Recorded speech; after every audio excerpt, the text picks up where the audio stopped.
I know they sung this back in the early 1800s, and I didn't know exactly what it was talking about. Maybe it'll tell us in here.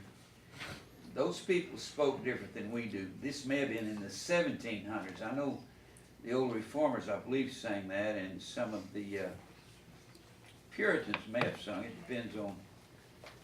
I'm going to see if I can inform us, okay? W-A-T-T-S. All right. If you can.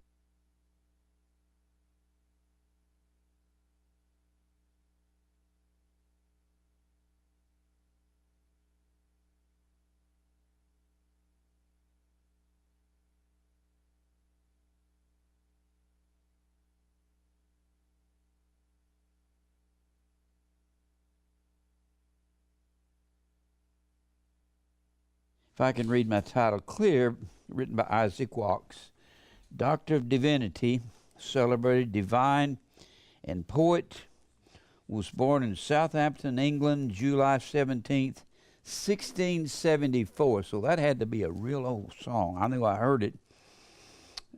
Sometimes in old movies they'll be singing it.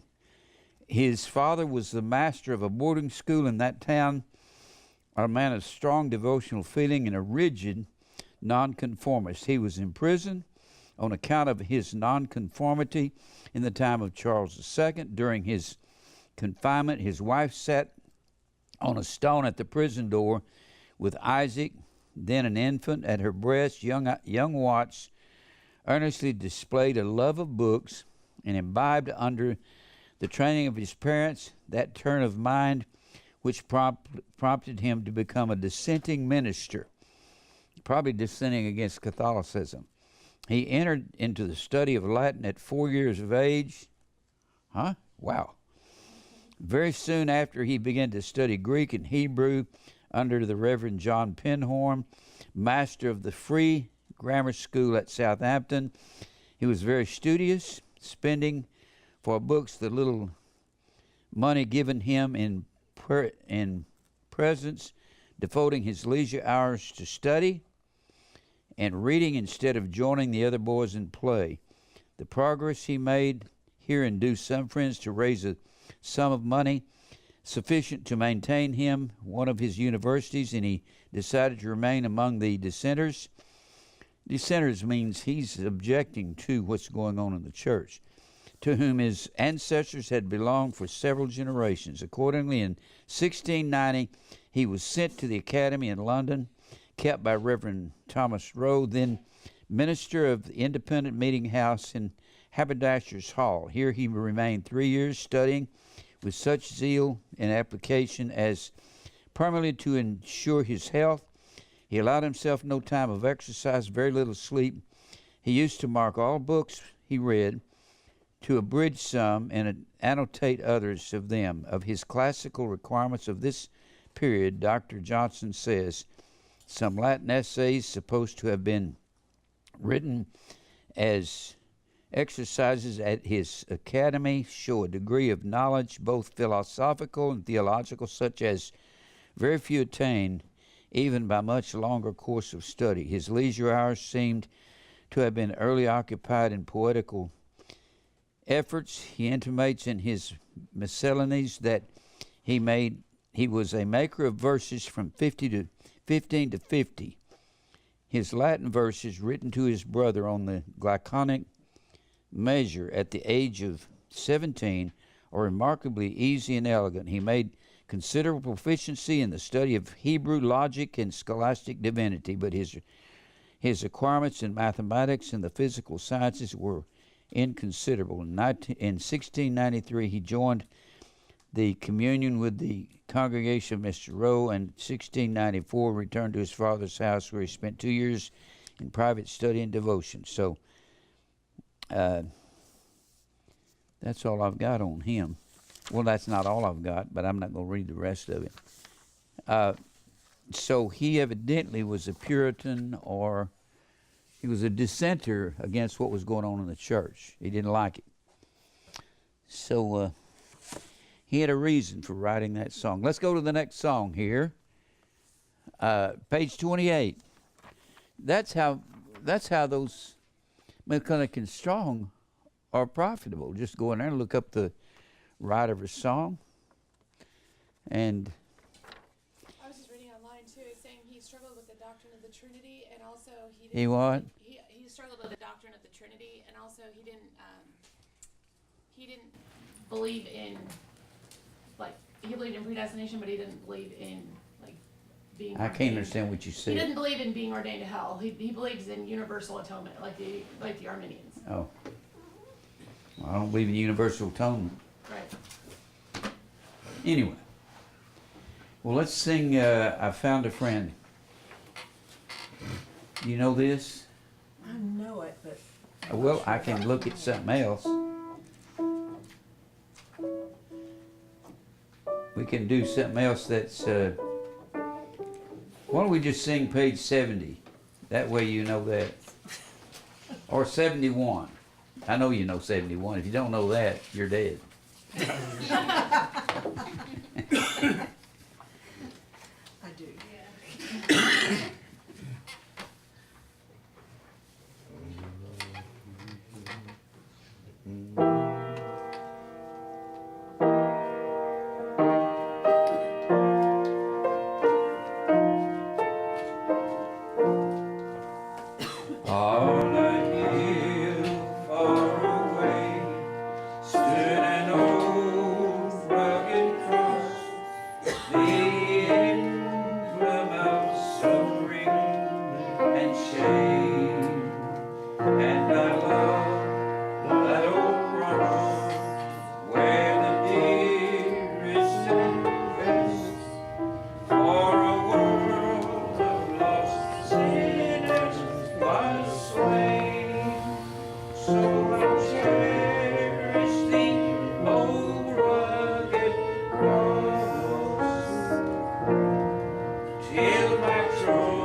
rugged cross, till my trophies at last I lay down. I will cling to the old rugged cross and exchange it someday for a crown.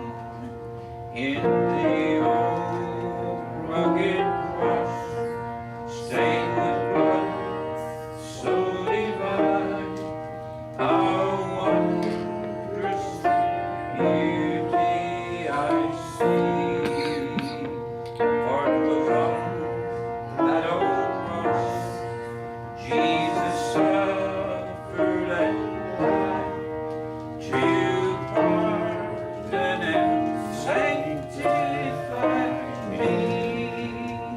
So I'll cherish the old rugged cross till my trophies at last I lay down. I will cling to the old rugged cross and exchange it someday for a crown. To the old rugged cross I will ever be true, its shame and reproach gladly bear. Then he'll call me someday to my home far away, where his glory forever I'll share. So I'll cherish the old rugged cross till my trophies at last I lay down. I will cling to the old rugged cross and exchange it someday for a crown. All right, that's enough singing. That's all I can sing. Can't do what I used to do, get on the stage and sing for 4 hours and ring them high notes like a bell. Boom! Can't do that no more. All right, we are back. And I must have a drink of water before I do anything. You know, Jim, I look at songs so differently now that I've been listening to you for so long. I can't understand what you I said. said I look at songs so differently now that I've been listening to you for so long. Those Yeah. words mean things differently to me. Word means things, Yeah. and you've got to know what the words mean. I love the 90 and 9. It's about a shepherd, and one sheep is lost, and he goes out to get it, and that's predestination. Of all that the Father gives me, I should lose nothing. I won't lose one of them. It's not God's will that one of these little ones should perish. That is in his flock.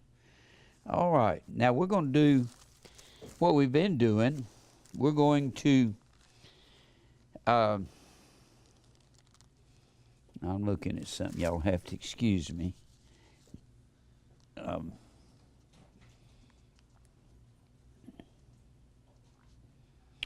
I need to get my emails and read to you. It's hard to believe. We're a small group in Hendersonville, Tennessee.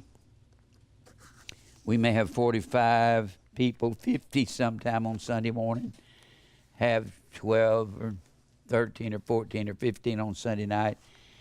And we're reaching people all over the world because we're on the internet. The camera's on me. And there's people out there across the world that are watching right now. And a lot of our faithful viewers that can't drive a long way for Sunday night services, they will watch us on the internet. We'd like to welcome you if you're watching. You're our regular family. And some of you come on Sunday morning, but you live 100 miles this way and 75 miles that way and 50 miles this way. That's because God's people come from various areas, but not a lot of people in one area will come. And so a lot of people can't drive that far all the time. And we are, and this message will go out to about 200 stations, TV stations in cities, Los Angeles area, Seattle area, Chicago area, New York area, all the 5 boroughs of New York City, Boston, Philadelphia, all the way down the East Coast to Virginia, Washington, D.C., Charleston, South Carolina, Miami, Florida, back up through Georgia to Atlanta, over to southern Louisiana, several places over there, all over the state of Kansas, Dallas, Fort Worth, Houston, Beaumont, San Antonio, Austin. Not Austin, we're off in Austin. Texas, Tulsa, Oklahoma City, and Sioux City, Iowa, Des Moines, Iowa, Council Bluffs, Iowa, just a lot of places. And people will be watching. I got these emails. I got some PayPal comments. These are people that send us support. Guido Medina in Ireland writes, "Hello, Jim." Hi, Guido. How you doing? As usual, use this humble donation as you see fit. May the Lord bless his elect family and your ministry. Agape, Guido. Thank you, Guido. We love you, brother. Cheryl Masters Hilvers, and she's in Ohio, Cincinnati area. Cheryl's been with us for 12, 15 years, something like that. Going through a lot of problems. We love you, Cheryl. I am finally able to tithe. I know it isn't much, and I know that it will go to the good use. Thank you, Jim, Mary, Dave, Tom, Mike, for continued service to the Lord and the ecclesia, Agape and Flail. Cheryl, we love you, Cheryl. I know you've been through hard times, but we really do.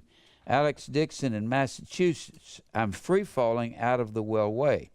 More disgrace than when Peter denied Christ 3 times. I can't be his elect, sinning this much. Yes, you are elect.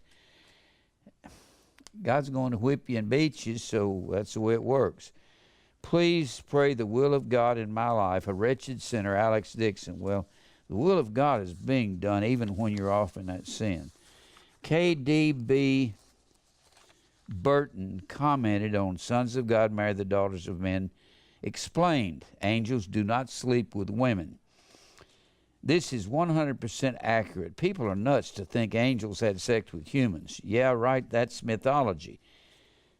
Angels do not have sperm. Think about it. Also, it says that married, so fornication would be one thing, but to think they married and settled down to raise kids, angels, laughing out loud. No, we Christians, believers, are sons of God through Christ. That's right.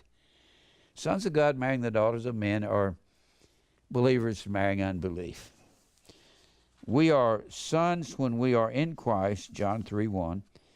Beloved, now we the sons of God, doth not yet appear will be. We know when he shall appear, we'll be like him, for we shall see him as he is. Do you really think God calls these nasty, demonic, fallen angels sons? No, no.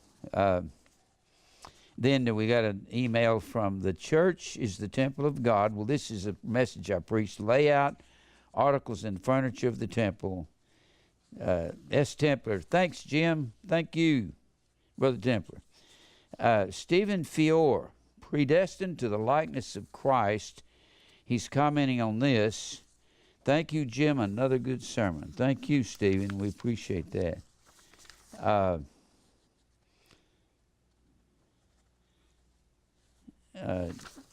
Somebody's commenting on the 2 witnesses of Revelation, Yohanan Kama. I'm going to review that tonight because that is I haven't finished it. Your false churches and false ministry of men and women are already deceived in great apostasy under strong delusions, religious deceptions under the whore churches, mother Catholic doctrines of demons, and under the mark of the beast. Reprobate mind and liars awaiting the judgment to come as the workers of lawlessness. You all are cults, denominations, and non-denominations, and blind leaders, and worldly lust of the flesh, and the devil in the world, wolves in sheep's clothing. Take that. People are funny. They don't even know what they're talking about. Little sisters, denomination, all are the whore of Babylon, scarlet, riding the beast. And yes, you are dead spiritually to God. I guess he's talking to me. I don't know. Jehovah Almighty, and lost, blind, naked, and false prophets, preaching heresies, lies, and from your own lying tongues and deceivers, and being deceived yourselves. True church and true witnesses are the called out ones, not of the world, do belong to the false church's system of men and women, have no teaching of demons. That's all one sentence. Have you ever heard of periods and question marks and commas? All right. People are funny. Gonna give me thunder there. That'll be enough reading. That'll be enough. I don't usually read one like that because I don't have any idea what he's trying to get at. Greg Cox wrote to us from Washington, D.C. Luella Corbin, she's in Springfield, Missouri, stays in touch with us all the time. Alvaro Guardello in St. Cloud, Florida. Let me look at this.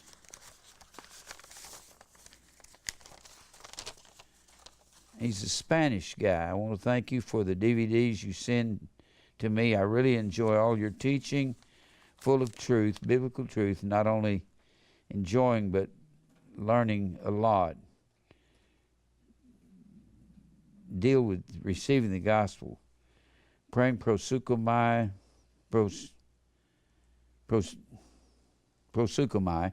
for this ministry, that God's will be done. I almost forgot. Thank you for teaching the narrow way. Christians, Christmas, Easter, baptism, communion, for not even the reformers are convicted of this doctrine, didaskalia. You're exactly right. They're not convicted against washing people in water. That'll be enough. I'll tell you what, Scott, I'll give you this, and maybe you can contact him. He may be the one that had a real problem with Spanish. All right. That'll be enough reading. If you want to, I think this is the guy that the woman called and couldn't. You can come up here and get this after church, or you can get it now if you want to. And just contact him and tell him you heard he was a Spanish person. All right. Remember our announcements. We're on TV all week long. We're on every night at 8:30, Channel 49, Comcast.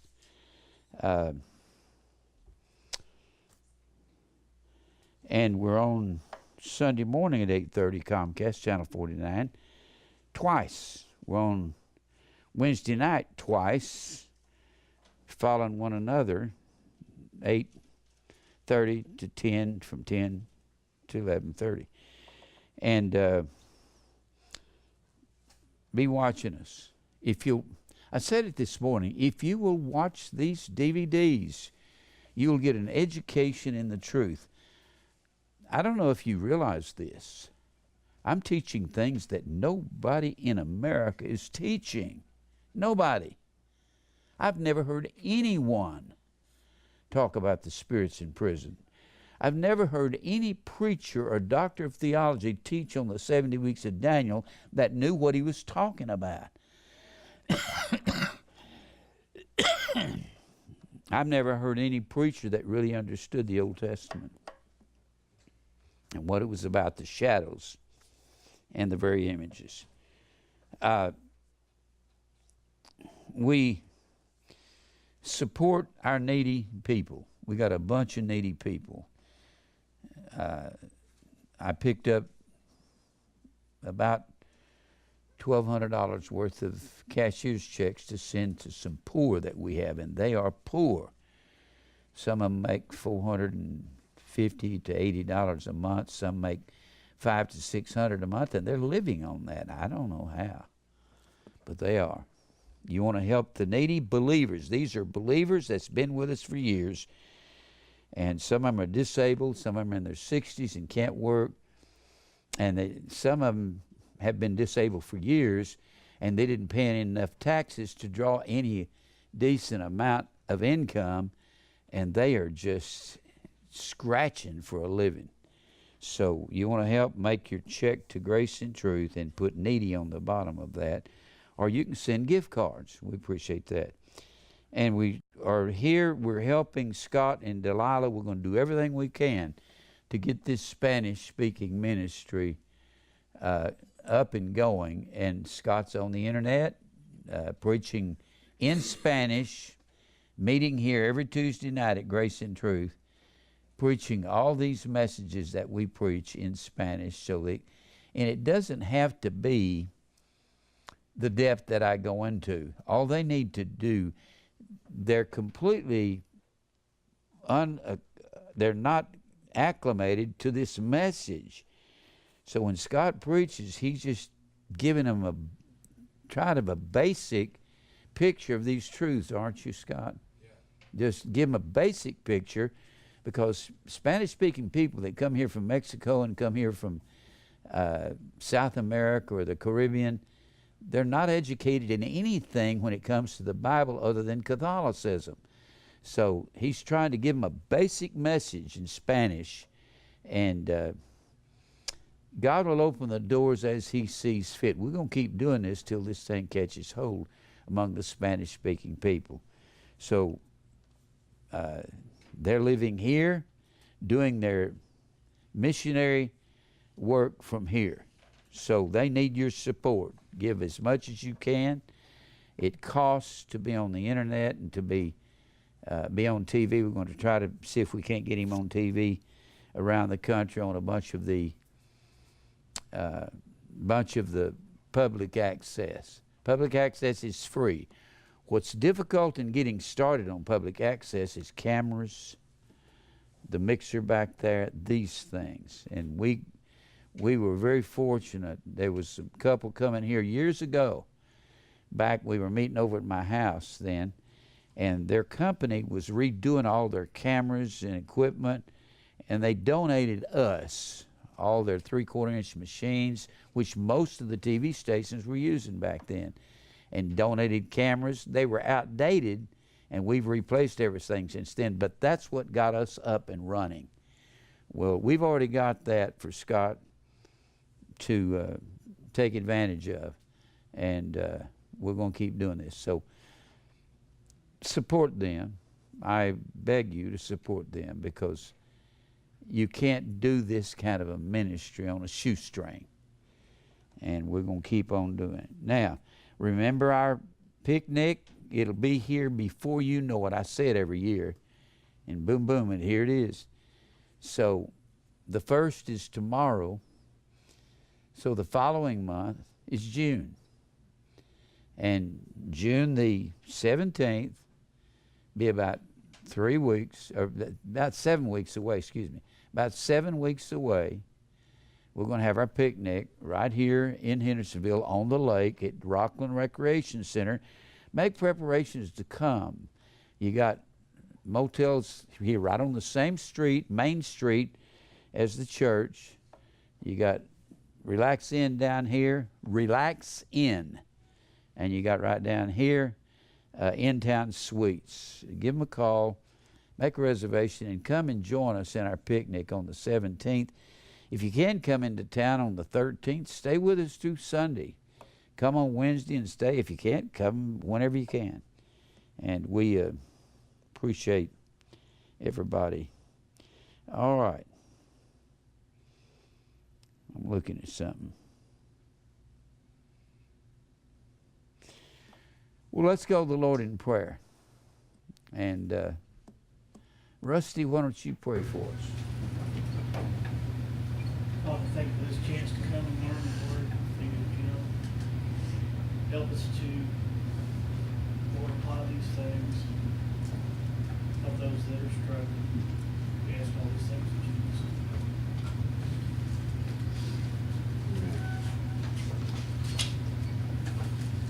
Are we through? I can't hear.